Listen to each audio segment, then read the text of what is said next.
Hi, welcome everyone. My name is Herberta Zueda. I will be one of the moderators today during our middle school uh, teacher panelist um, discussion. And joining me today is Courtney Ortega. Courtney, you want to introduce yourself?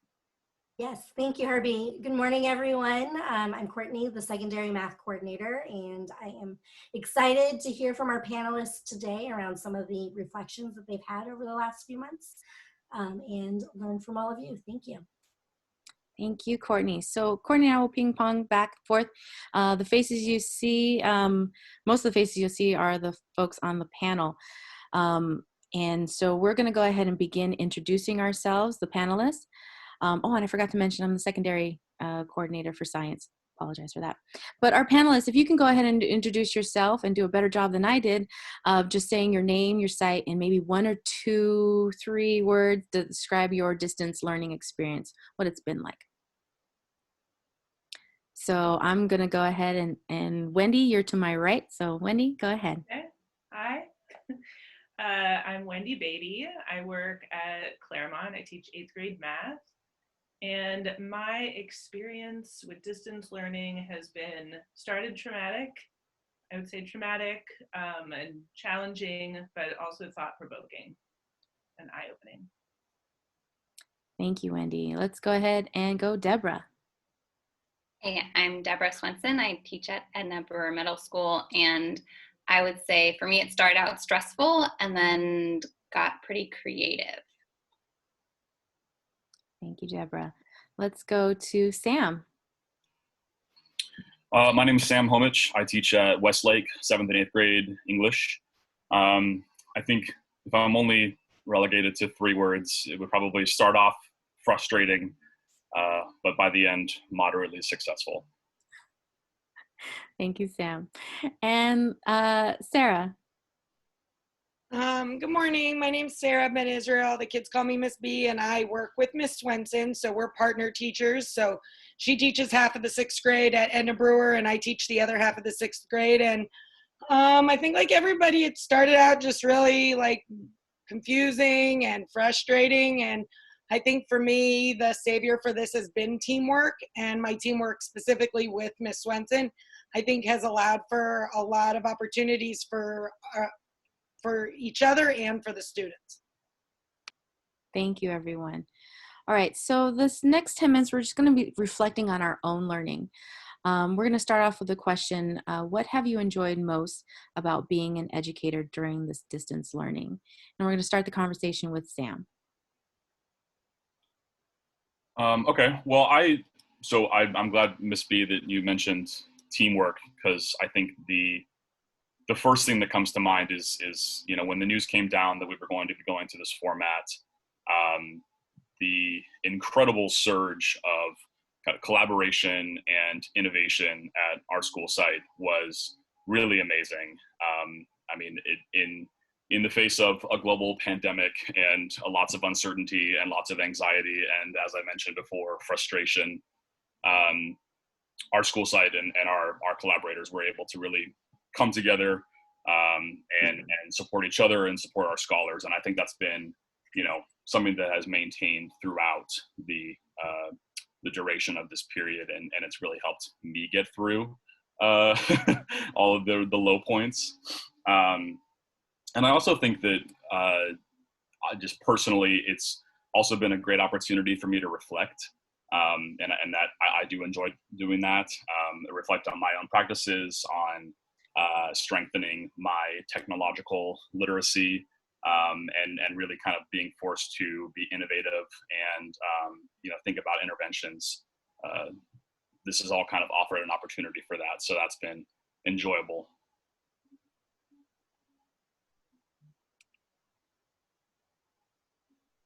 Oh yeah, I think you might be muted. You're on mute. Oh, sorry. I can read lips. Did you know I was talking to you? All right, Wendy, if you can go ahead and add. What have you enjoyed? It's been surprising and enjoyable that there are some students who I didn't know very well, and some of our relationships weren't as positive, and this has just given a different type of experience for the interaction that I've had with a few who were maybe more shy or just didn't engage as much in class, but now they hang out after Zoom, the general Zoom class is over and show me their Lego sets that they made or their animals or their family members and things that I wouldn't have had the opportunity to do. I just survey them a ton more than I did before, and I'm learning a lot about students, which makes me reflect on how I need to engage with them while we're in school. But it's definitely been a silver lining for, I'd say, a handful of students in particular, that it has made our relationship even stronger. Thank you so much. Let's go ahead into the next question, then we'll wrap back around and see if any of the panelists would like to add to what others have said. What have you learned from this experience? What structures, resources, tools did you find most successful? Oh. So I think me and Miss B will tag team a little bit because we are working really close together. One thing I think we learned is trying to balance the content with the the streamlinedness of how we're presenting it and what we're asking the students to do was really important, in simplifying things a lot, especially for sixth graders, not trying to throw too many new systems at them and new programs. Was important, and kind of coming up with a daily structure, something that was predictable, really was a game changer in the completion rate and the engagement that we notice in our students. Yeah, and I'll agree. I've just really expanded my knowledge with technology. I wouldn't have considered myself someone who was very interested in technology before this, but I've learned a lot. I'm going to admit this, I didn't even understand Google Calendar before this. And then once I understood Google Calendar, I was like, oh, so I've learned a lot of things with technology that, when we get into the classrooms eventually, I think I could carry some of that stuff over. And I know we're going to talk about this a little later, but just the community building, I think the importance of community building has, we already know community building is important, and community building is something I already do a lot of in my classroom, but I do see a spillover of that into the distance learning. And I know that kids who might not have participated otherwise participated based on the relationships that we had already built. And that we continued to build through this process. So I think I've just reiterated in my mind the importance of community building and relationship building with our students and with the adults that you work with. Mm-hmm. One of the structures I think that worked really well for me and Miss B was we would create some sort of slideshow that would kind of walk through our content, and then we would get on a Zoom call together and we would record our Zoom call and take turns screen sharing, and sometimes we would have little video clips we would share with the students. Sometimes it was me setting up an experiment, and the next day we were showing the results of it. And so kind of figuring out how to film us in person. And once we started doing that, the kids were like, we love your videos, even though it was us being silly, and we'd have stuffed animals and we'd get random props, and just trying to make it fun was a structure that worked really well for us. And I think the kids also, we feel like we haven't seen them, but they've seen us almost every single day in a video. And so I think it's I miss them a lot, but I think when I talk to them, they're like, I see you every day, So I think that's really helped them being able to see us every day. Thank you so much. Let's go ahead and hear from Sam. I agree with everything that was just said. I think, yeah, the relationship building component is it can't be overstated, and this was something that Ms. B's correct. We do know that the importance of this already, but one thing that happened to me, I was hosting Zoom meetings twice a week for my scholars. So on Monday it would be kind of here's everything that we have going on for the week. I'd have some kind of a slides presentation to go over the assignments. answer questions, and then on Wednesday we'd have like a midweek check-in. And originally it was designed to just kind of be, are there any specific questions about your assignment or things that you need from me? And I really only I wanted to hold that space for that purpose. And then so when I would get on meetings on Wednesdays, you know, kids would get on and there would be silence. And they weren't necessarily there to ask questions. I think that they were just there to see a familiar face, you know, and that was really eye-opening and sometimes kind of heartbreaking, that they just want that familiarity. They want that structure.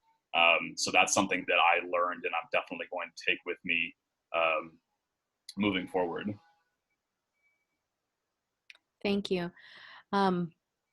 Just want to give space for anyone who wants to add on to what has been said already regarding what have you enjoyed most about being an educator during the distance learning, and what have you learned during this experience, what structures, resources hold. Hello, my name is Michael, and I'm a music instructor. And I enjoy the fact that I've gotten really good results. I thought the kids who really tried learned a lot more than what they would have learned in a regular school setting, because, you know, they didn't have all the tension surrounding them. So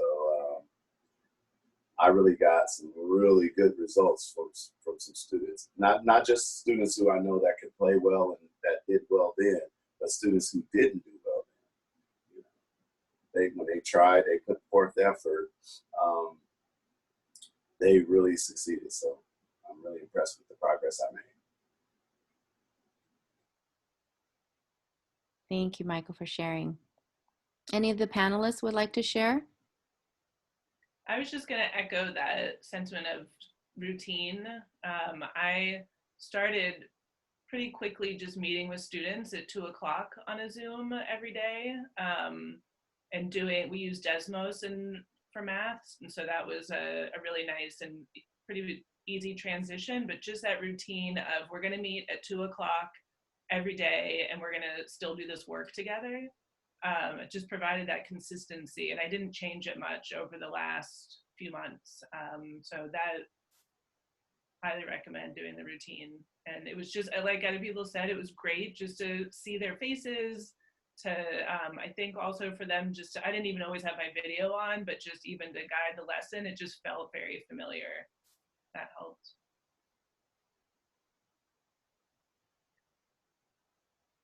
All right, thank you so much. Courtney? All right, so I love in your reflections of your own learning, just in the true spirit of a teacher. Many of you spoke about your students during that section. And so we know that this has been a huge shift for our communities and our families. So what are some things that you've heard from parents about how distance learning went? So we'll start with Deborah, please. So beyond the challenges that various families had trying to balance other responsibilities at home, one of the things that we had a lot of positive feedback on was the routine and the structure. And we heard many times from families like, thank you so much, it's so clear every day, because it was the same two things, like a video lesson and an assignment where they were going through and answering questions. Sometimes there was links to other websites, but the families overwhelmingly seem to really appreciate the consistency. And especially like we have a lot of, can you do more Zoom calls, because of knowing just we teach middle school and they are so socially focused, and the lack of being able to see their friends and see their teachers has been really, really hard on them. And so trying to balance both the content and what they're learning, but also like, how are we creating spaces for them to see each other?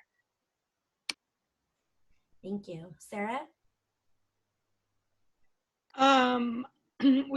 We also had some feedback about the community building stuff we were doing. So since the first day, we use Schoology as like our platform.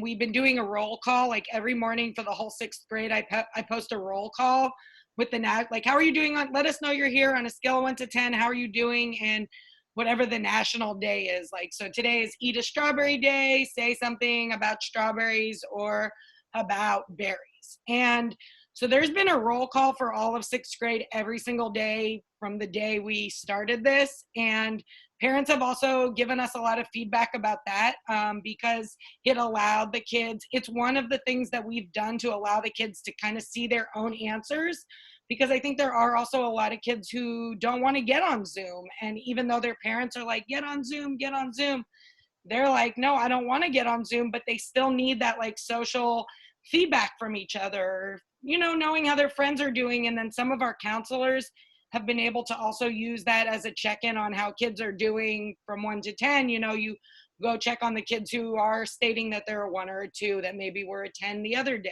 So I think parents have been very happy with that too, because they can see the check-in also. And so maybe for parents whose kids don't talk to them as much, you know, we're in middle school, they're always just fine. That has let their parents be able to check on them too. So I think that's been some good feedback from the parents. Thank you so much. So Wendy, earlier you already spoke a little bit to what you're hearing from students about their experience. I'd love for you to expand a little bit. What are you hearing from students? And feel free to also speak to what you're hearing from parents as well. Okay.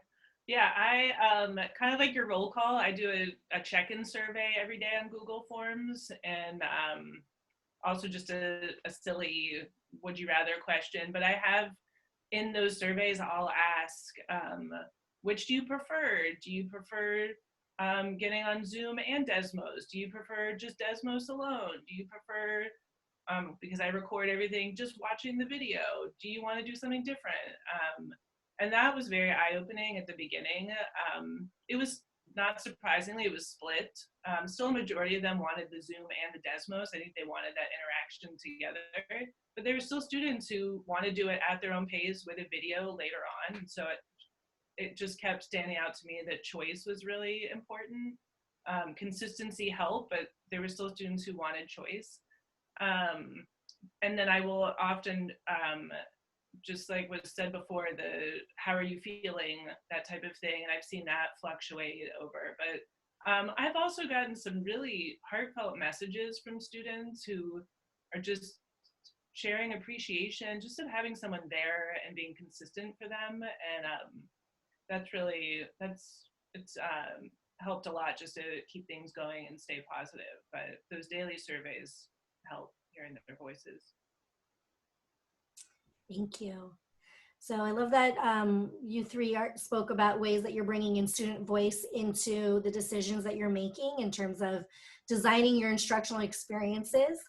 And in the opening question, Sarah, you had spoken a lot about the importance of building that community in this distance learning environment.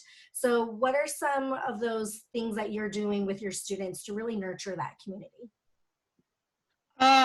So beyond the roll call, something Deborah and I do in our daily lesson is something called a 60-second check-in. Like, I want to say we do this in real life. We do this in the old in-school life. And basically it's just like a turn and talk for 60 seconds about whatever the topic is that day. And we have a million different topics. Sometimes we put up science pictures, and we've been able to translate the 60-second check-in over to a Padlet. So each day we take the link of the Padlet and we put it into our assignment, and it says 60-second check-in. Like, go on the Padlet and comment with, trying to think a good one. We've had a whole bunch of good ones. Like, what's a song that describes your mood today? And the posts are completely anonymous, which, you know, it's like part of me is like, yeah, I'm curious about who's writing what, but we get to approve which ones go on, and then the kids are able to read each other's responses. And actually, we've had a couple kids go through some pretty serious trauma over the time that we've been in this distance learning. And there's a specific child who wasn't talking to his family at all, but every single day he was going on the Padlet, and I could tell it was him by what he was writing. And the mom was really grateful that he was expressing his feelings somewhere. And I think the anonymousness about it allowed kids who are shy to even put their response without having to say that it's them. And so we probably get like 130 to 150 posts on it each day. And it's a new Padlet each day. So that's been pretty successful. Deborah, if you want to add to that, anything else? Her funny video. I just thought we did a fun challenge. For example, we were talking about plants, and we were talking about fruits, and so one was like, you can't say to find a picture of a fruit and name a fruit, and it can't be one that's repeated, that's already there. And so that was fun because they got really creative and had to do some little research. And then we don't have comments enabled. You could put that, but we do have likes enabled, and so students can like each other's posts. And yeah, just a good way to have a little bit more fun interaction. They can link pictures, memes, videos, if they want. And of course, we get to approve to make sure it's appropriate. Thank you. I love the way you are both thinking about both content specific and just in general, just SEL kind of ways of engaging with your students. Wendy, what are some things that you're doing with your students? As the community building, I love that idea of the Padlet, actually. I want to steal that. I have, so I think my version of that is with Desmos in a live Zoom.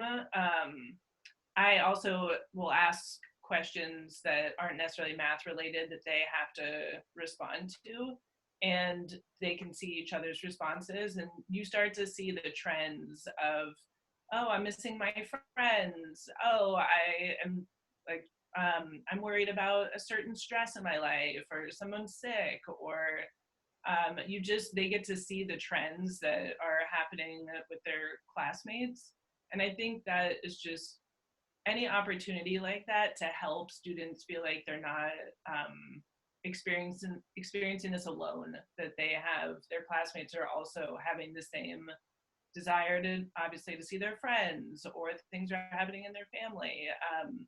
But that's generally either with Desmos, just asking a fun check-in question, or I'll show those results from the check-in survey, just to try to get them to, whether it's something funny or something serious, just for them to feel like we're all still in this together. Yeah, thank you. It's really great to hear. So Sam, is there anything that you want to add to anything that you've heard, or to share some ways that you're building community with your students and families?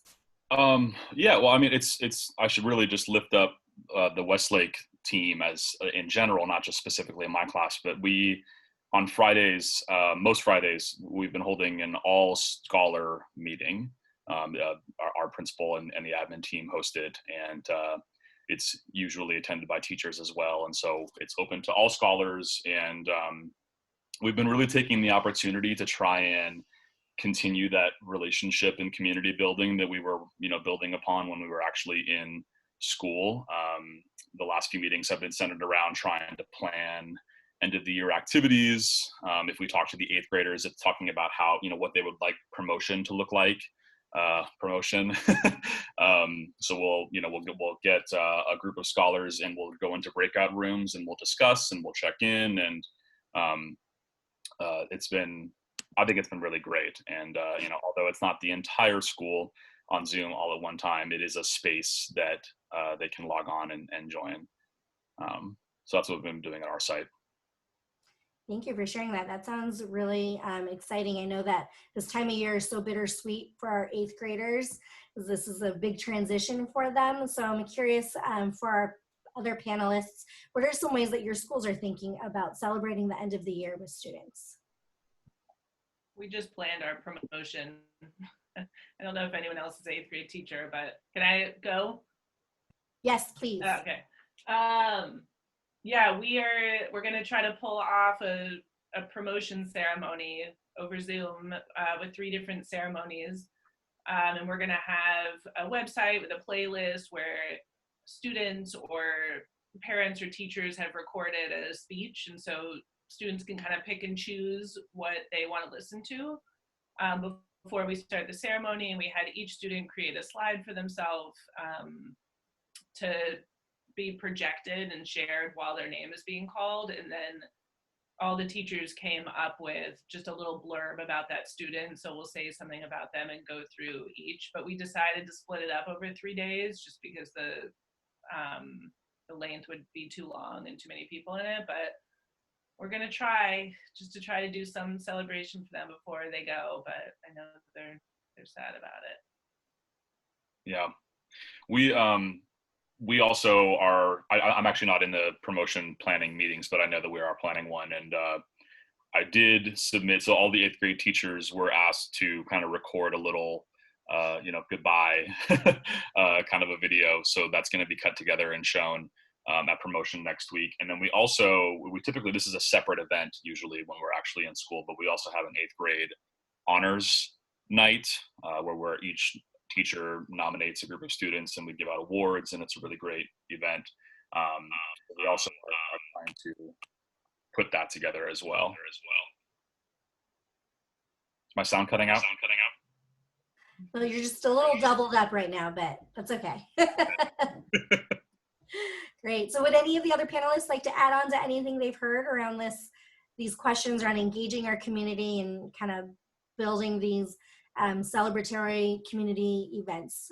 I'd like to add and kind of share something that Miss B. Sarah has been doing at our school. She kind of spearheaded Spirit Week this week. And so normally we have a talent show and we have a career day, and all of that was going to get nixed. And she's like worked to have kids send videos of their talents and put together like an iMovie video. And so today we are having a talent show, and there was like a promotional video for it, and every day has a theme, and kids are dressing up and taking pictures and posting it on a Padlet that's for their photos. And we're also doing career day, and so teachers are having friends Zoom in from their jobs and doing like little sets. There's going to be a dance party, and teachers are hosting various like Zoom rooms. So like tomorrow I'm hosting a tea party, and like people can come and drink, and we're going to talk about tea and snacks. And me and Miss B just joined like a furry friends room, and it was like all the kids bringing their like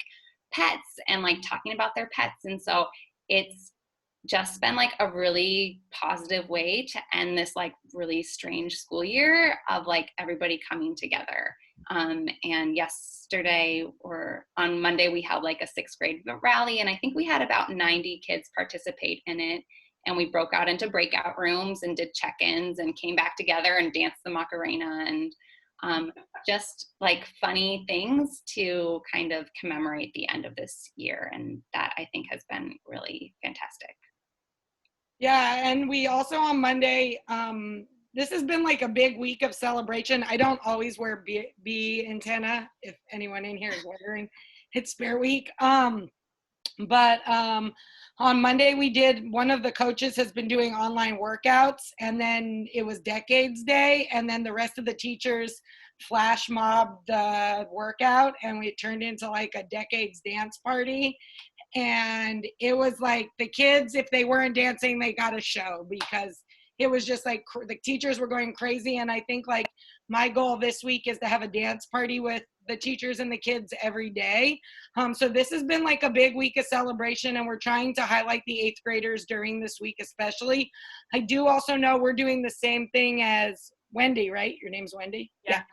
Wendy's school it's similar. We're doing an online promotion. The kids are making slides. So I think that we are trying to honor the 8th graders. I also feel like I just want to say, like, I think the way that 8th graders engage versus 7th graders versus 6th graders is very different. And I think my experience with the engagement on Zoom is the 6th graders are way more willing to play and engage with you. And then the 8th graders are just kind of like, they're staring at you, and it's a little bit awkward. So I think the experience also depends on the age group, because 8th graders are 8th graders. We love them, but they are who they are. You know what I mean? So I think that's it's like trying to engage the 8th graders is a little bit difficult right now in terms of celebration, because they're a little bit checked out. Yeah, thank you for all those fun ideas. I just made a personal list of things that I want to try to do, even though I don't have a class of students, but maybe my family would love it. But I was going to say too, if anyone wants to see either Deborah or I's science video where Deborah dressed up, or the promotional video for the talent show, you could just put your email in the chat and I'll share it with you if you're interested in seeing it. I will have to say the video of them dressing up, well, one of the videos of them dressing up, hilarious. Loved it. awesome. That's so exciting. Thanks so much for being willing to share those.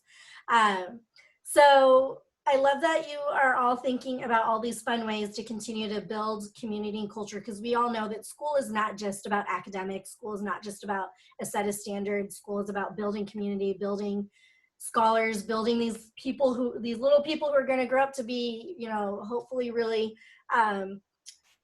like amazing adults in our community and their careers and in college and all of that. So I think that's great that you're really thinking about creating those things that we create in a school building in this virtual space. So as we're thinking about 2020, 21 and into the fall, what are you going to take from this year and apply to next year, specifically when we are not in distance learning? So I'll go ahead and let Deborah start us off. So one of the things that I feel like I've tried and learned a little bit more is how to use like iMovie and how to create my own little videos of setting up an experiment, and which could be useful for homework assignments, could be useful when like I took a tour going outside and looking at different plants and like talking about different plants, and just like a way to bring other resources into the classroom. I am aware, or one of my wonderings is if we are trying to do some sort of distance learning or some sort of like social distancing when we're back in school, like maybe experiments won't be as easy to do with so many kids in science, for example. And so like having alternate ways to be able to show experiments, I think is going to be really important. Another thing I feel like I just love is talking points, the app to be able to communicate with families, which I had heard of but never used before, and it's just been a game changer to be able to have real-time communication with families. And I'm like, I feel like there's lots of things that me and Miss B have learned that we're like, ooh, yeah, that's going to be good. We can still use the Padlet. We can still use videos. We can still kind of be silly with our teaching and be engaging. And so that I hope to like take the positive of this whole experience for sure. Thank you. Sam, what are some things you're thinking about? Well, I just think that, when we do get back in the classroom, I'm just going to focus on kind of slowing things down. I like, especially at the beginning of the year, I'm usually very anxious to just kind of like jump right in and start moving through content, and this experience and the potential of having to maybe, go back and then go back out again at some point has just kind of like highlighted for me that none of this is going to be possible if there isn't a solid foundation of a good relationship and a good community amongst my scholars within my space. So when we do find ourselves back in the classroom, I'm definitely going to be focusing on that.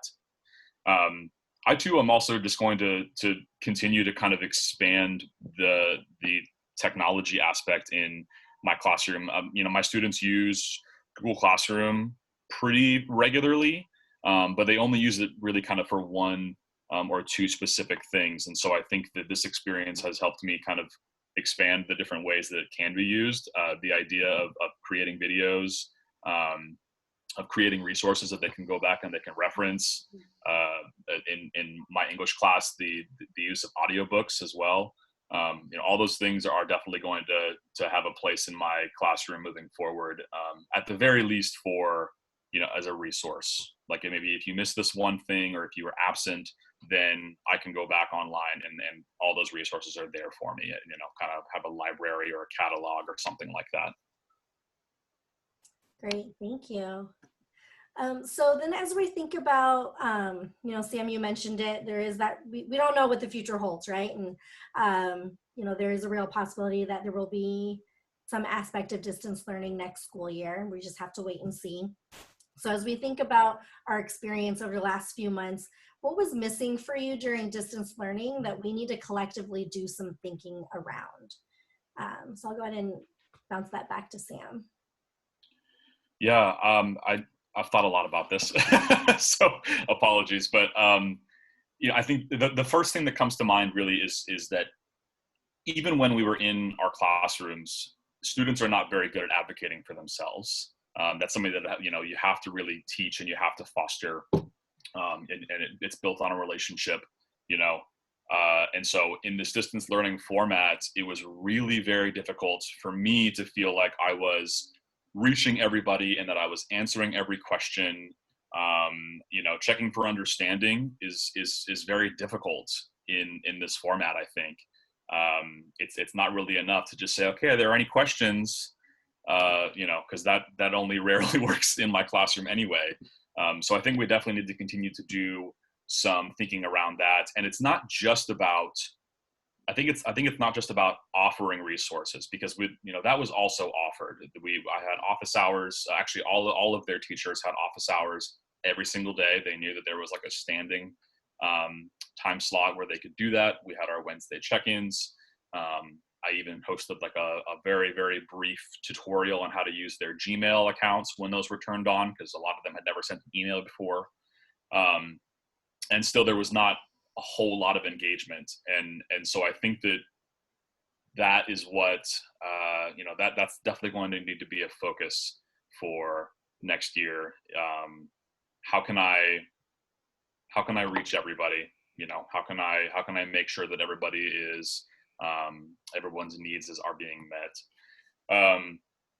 I also think that educating families and doing more community outreach is also going to be really, really important. At least at our school site, there were a ton of questions about what is being assigned, what are the expectations for my students. A lot of parents had never actually seen their, you know, my Google Classroom page or anything that their student was working on. So I think that that's also going to be a hugely important thing, is doing some kind of outreach and making sure that parents are educated, sending them resources, keeping them in the loop. Thank you, Sam. Deborah, what are some things you're thinking about in terms of what we need to do some collective thinking around? There's a few things that I've been thinking about. One is how to our curriculum has so much group work and like students learning from one another, and that's been really hard. It's like been so much independent learning, and how do we allow kids to learn from one another again? I mean, we held office hours, but still it was maybe like 10, 12 kids, you know? And so like, even in those office hour spaces, it wasn't these like rich discussions that we could break out into breakout rooms, and it didn't feel like the classroom. And I think kids learn so much from each other's questions and discussion in class. And so that's been really hard to create and simulate. Another thing that's been challenging is providing feedback for students, because in the beginning, I felt like I was responding to a lot of their answers. And then I was just realizing like the kids aren't necessarily going back and looking at it. And it felt like a lot of like me typing into the void. And so how do we give students feedback? I felt like a lot of students were completing work, but not necessarily completing it correctly, and not necessarily wanting to know how to improve. And so that was challenging. And one thing that I'm concerned about a little bit, like Sam was saying, like how do we, if we are having some sort of distance learning in the future, how are we teaching families these structures we have? How are we teaching, I'm getting a new batch of 6th graders coming out of elementary school, like how are we going to be teaching them how to use the structures that we use in middle school? And so that I've been kind of trying to puzzle in my brain right now, and that's feeling pretty overwhelming, I would say. Yeah, absolutely. I feel like the things that you've both shared are things that I've heard from a lot of teachers. And, you know, it is hard to think about all the things that we've worked so hard on in our practice.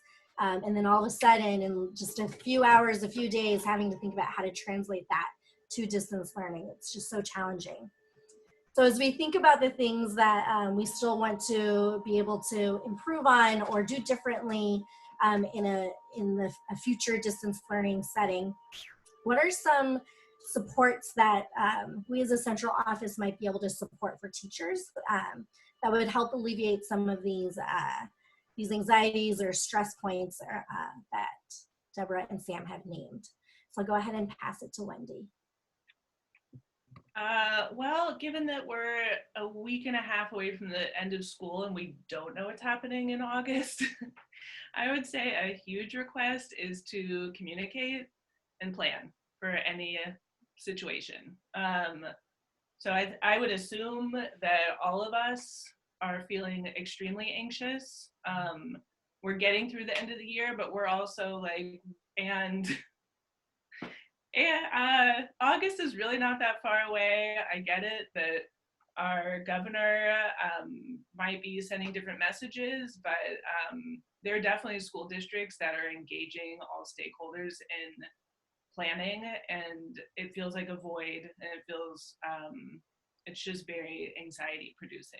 So as far as a central office request is communicate with us, plan, have different, we know that nothing can be 100% certain right now, but give us some options, let us know what's happening.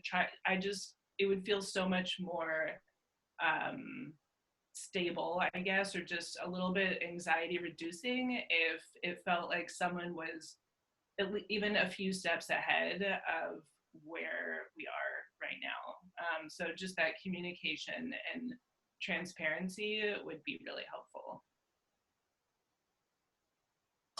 Great, thank you.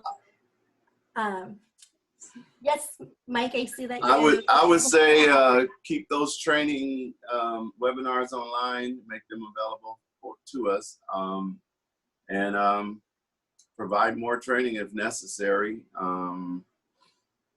because, you know, we're not sure. And for me, like, I can't remember his name, but he was saying that he's going to basically continue to utilize the online lessons and so forth and so on, whether we go back to school or not. And I plan on doing the same thing. So continue training is a key. And continue training and providing the webinars. I think that's a good thing for us. Yeah, great. Thank you so much. Yeah, I definitely appreciate hearing your reflections around what are the supports or communication that is really needed, because I am a planner. So, I mean, we're all, you know, as teachers, we're all planners at heart, right? So definitely as much communication and transparency, right, is really important. So I appreciate hearing that. So as we go into the summer, which is rapidly approaching, how has distance learning impacted what you're thinking about for summer? And this time, let's go ahead and start with Sam. Well, the first thing that comes to mind is I don't want to think about it. Does that count as an answer? Sure. I mean, you know, this experience has taken a bit of a toll on me, as much as it has my students, I'm sure. You know, I felt the effects of this physically, emotionally, mentally, and I think also professionally. I have a very good sense of you know, what kind of teacher I am and what my classroom looks like. And I think that in March it all kind of like shook loose, and now I don't really know what it looks like. So definitely a big part of what I'm doing this summer is just kind of like unplugging a bit and trying to piece back together that identity that I have before it's time to go back to work. But I think also in terms of planning, because you are right, I would feel like it's a waste of a summer if I didn't do any planning. I am thinking about how how to incentivize my students in the fall.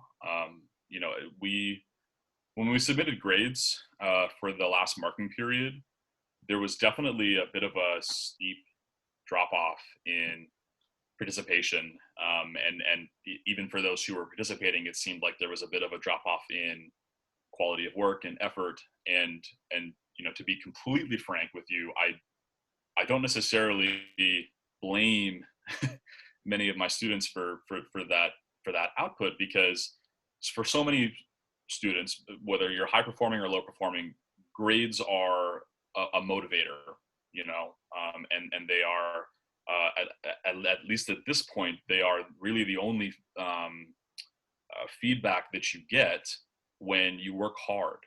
It's the only reward that you get when you work hard. And so if I'm a really, you know, high performing student and I'm working my butt off in the middle of a global pandemic, and I'm getting on Zoom calls and I'm doing everything that's being asked of me, and my takeaway is that I get credit, I can see where some individuals might feel a little bit frustrated by that.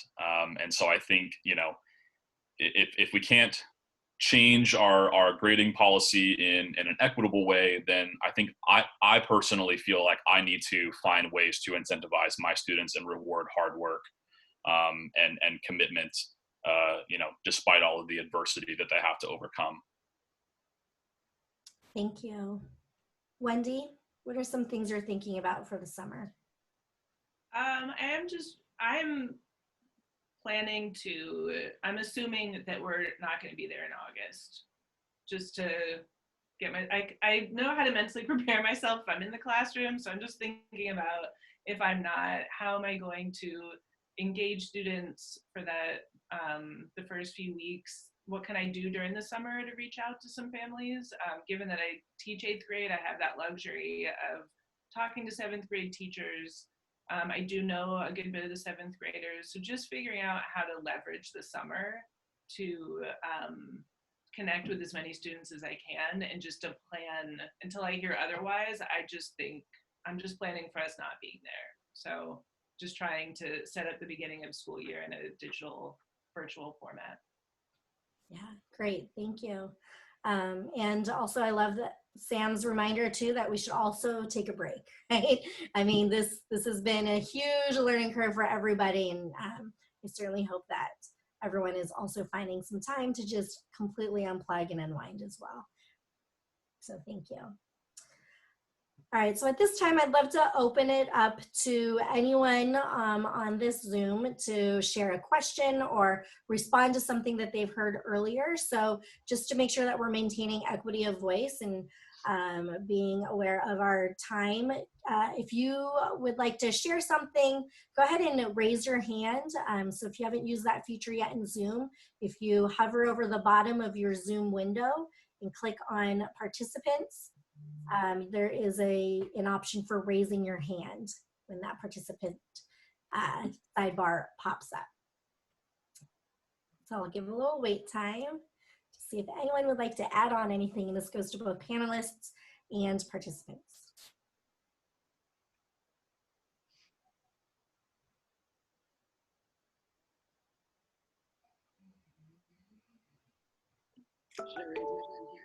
I guess I have one more thing I could add, which is I had a conversation with, I guess I could call him one of my mentors, but he's the RJ coordinator at our school at the beginning of this. And he said something to me that kind of like has guided Deborah and I's planning through the last 8 weeks, which he's like, we need to be not assigning these kids busy work right now. Busy work is not what we need to be doing. We need to be assigning these kids things that are going to teach them and help them build skills to go solve the problems of the world. Like things that, like, I think this is just reiterating the importance of making the content like important to them and making it content that they can take it and do something with it, because their generation is next. Like, look what they're growing up in and look at the situation we're in right now, and they are going to need to solve some of the problems that this world has. So I think that's like really guided Deborah and I's lesson planning through this, and we taught them, I mean, Deborah's a plant expert, and so she's taught me a lot about plants, but we taught them all about plants and plant reproduction and how that matters outside, and what are Oakland pollinators, and what are plants that work well in different seasons in Oakland. And I think that's like been really important. And I think moving forward, distance learning or not, I think that's something that we as teachers need to just be reminded of, that like we need to be giving them opportunities to build these skills that are going to help them go navigate the world and solve problems of the world. And so I think that's one thing I didn't say earlier, but that's really like helped guide the way and what exactly and how deep we're going as we were planning the content in the last 8 weeks. Thank you. Yeah, it's really changed that conversation of why we learn and what we're learning, and especially when it came to the end of the year, for those of us that have a test, usually a standardized test, when all of a sudden you don't have a test to give and you've taught certain things in certain ways to prepare for the standards. And it just like you're saying, Sarah, it just changes the way that you think about what we're teaching and how we're teaching. That's definitely happened for me too.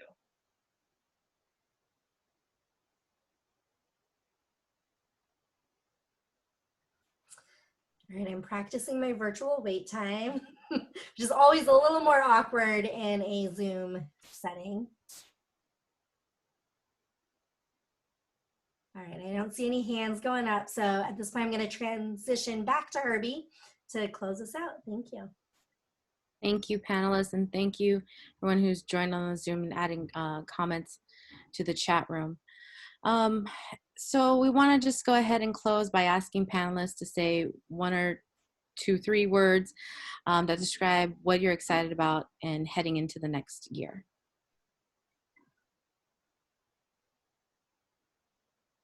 And anyone can start. Any of the panelists. One thing that I feel like I've been trying to embrace more of like is being more like, again, we teach 6th grade, so this works better with 6th grade, but being more silly and being more funny and free and cringy, as they call it, has just been kind of a way to keep it light and fun. And so hoping to like take that kind of like different teacher version of me that I've cultivated like virtually, like back into the classroom someday, hopefully. I'm just really excited about the talent show today. That's like, I couldn't even sleep last night. I thought that was like the first day of school. And because everybody's going to wear costumes, and well, everybody who wants to. And so like, I can't really think to summer right this second, but in this moment of this time, I'm excited about the talent show at 3 o'clock. We have a talent show too. I don't think it's going to be nearly as amazing as yours, but we should keep in touch about that. I'm curious how it went. I'm excited about, I know this rising 8th graders fairly well from working with them last year, so I'm just excited to have a group of students that I know, and just, like we said before, just keeping things in perspective, just knowing that I can slow down and relationship build and just use a different lens.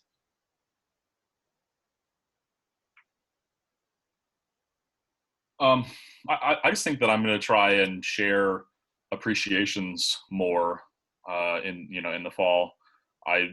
Last week was our staff appreciation week at Westlake, and seeing the appreciations that were being shared amongst staff members and colleagues. But then at the end of the week, there was a short video that kids had put together of appreciations. Was just, I know how much it meant for me, so I think that I feel like I need to do a better job of sharing that out from me.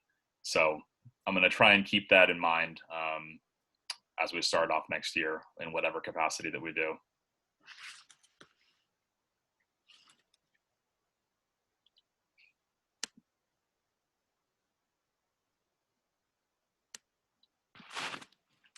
All right. I think everyone it was able to speak.